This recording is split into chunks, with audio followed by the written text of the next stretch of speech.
Why we can't judge suicide. A mental health provider's perspective. Conversations matter.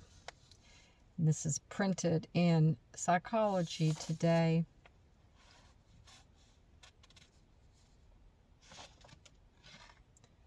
Trauma after trauma. Suicide is one of the most difficult topics to make sense of and to help families with. And there's so much tragedy and sadness in the world already, it can be hard to wrap one's head around why someone would want to take their own life. We often hear people talk about suicide as a selfish act, saying things like, how could they do that to their family or children? I think it's extremely important not to blame or judge. If we don't know the pain and heartache someone is experiencing, we have no right to judge what's going on. The first thing that comes to my mind when I hear of another suicide is the level of pain the person must have been in. It's unimaginable pain and hard for most of us to even understand. And it makes me feel so sad to think of someone being in so much pain. We all have bad days. Things go wrong. People can be difficult.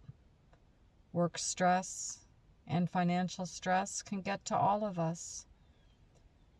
But to experience enough pain to want to die is heartbreaking.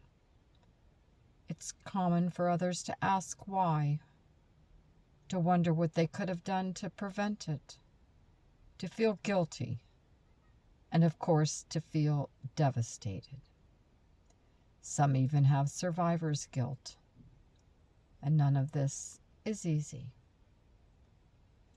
The recent celebrity deaths of Anthony Bourdain and Kate Spade, and the publicity surrounding them, make it hard to avoid thinking about what we can do about these mental health crises.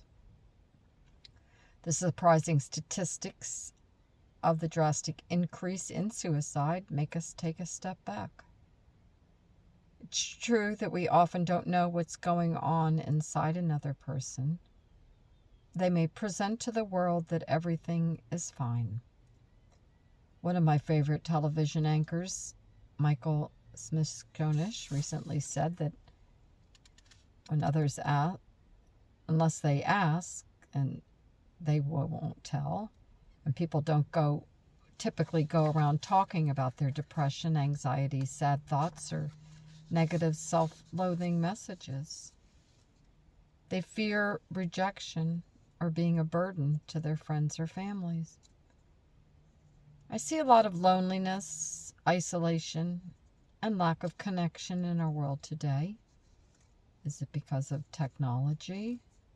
I don't know, but I do know that we humans need connection with others.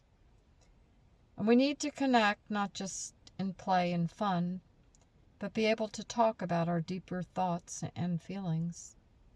Just knowing there are people to talk to and people who care in your world is a huge gift. It's a gift to be grateful for every day. And if connection is not part of your life, it's probably the number one thing to work on and make it so.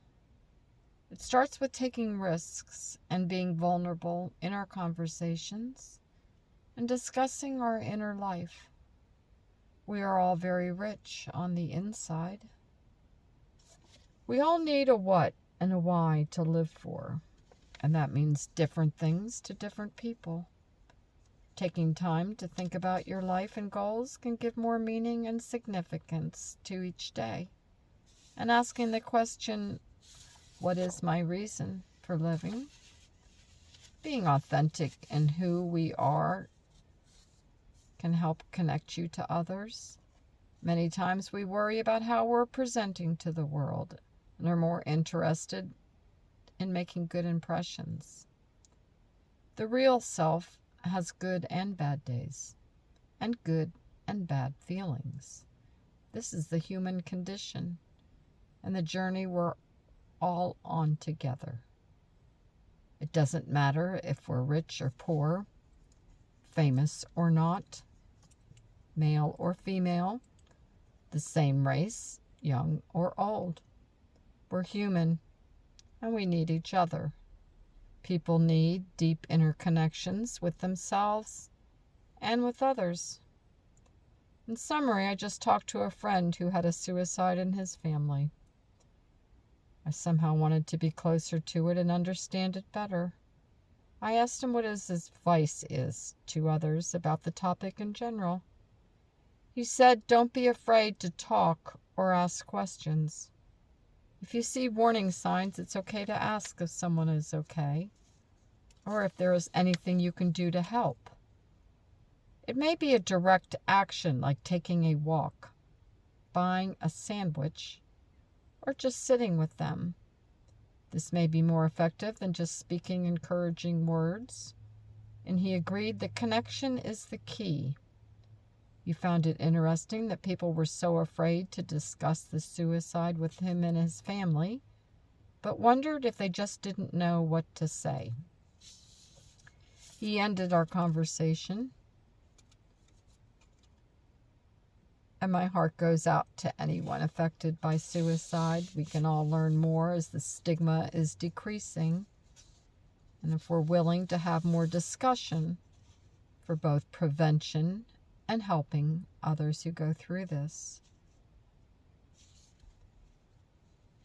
The National Suicide Prevention Lifeline is 1-800-273-TALK 8255, or contact the crisis text line by texting TALK, TALK, to 741-741.